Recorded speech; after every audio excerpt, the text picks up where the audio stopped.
DIG Sukkur Faisal Abdullah Chachar Sindh high court जे Sukkur bench ॿाहिरां media सां ॻाल्हाईंदे चयो त शहीद जान मोहम्मद जे कातिलनि खे गिरफ़्तार करण लाइ कोशिशूं जारी आहिनि।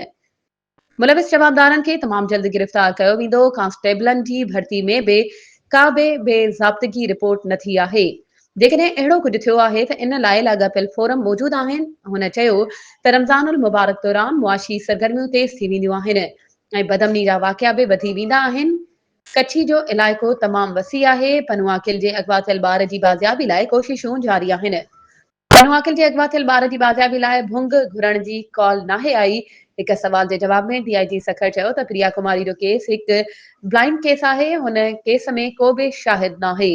मुख़्तलिफ़ ज़रियनि खां जांच ऐं तस्दीक करण खां पोइ पुलिस एहलकारनि ख़िलाफ़ कार्रवाई कई पई वञे। हुन चयो त मां एसएसपी जी कार्रवाई जो इंतज़ारु छो करियां। जेकॾहिं कंहिं ऑफिसर ख़िलाफ़ शिकायत मिले थी त मां पाण जांच करियां थो।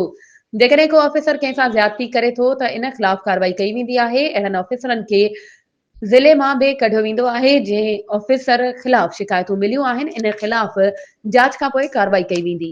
वधीक ख़बरूं ऐं अपडेट्स जे लाइ असांजे चैनल खे सब्सक्राइब कयो ऐं हा बेल आइकन खे प्रेस करणु न विसारिजो त जीअं असांजी हर नई अचण वारी वीडियो तव्हां ताईं पहुची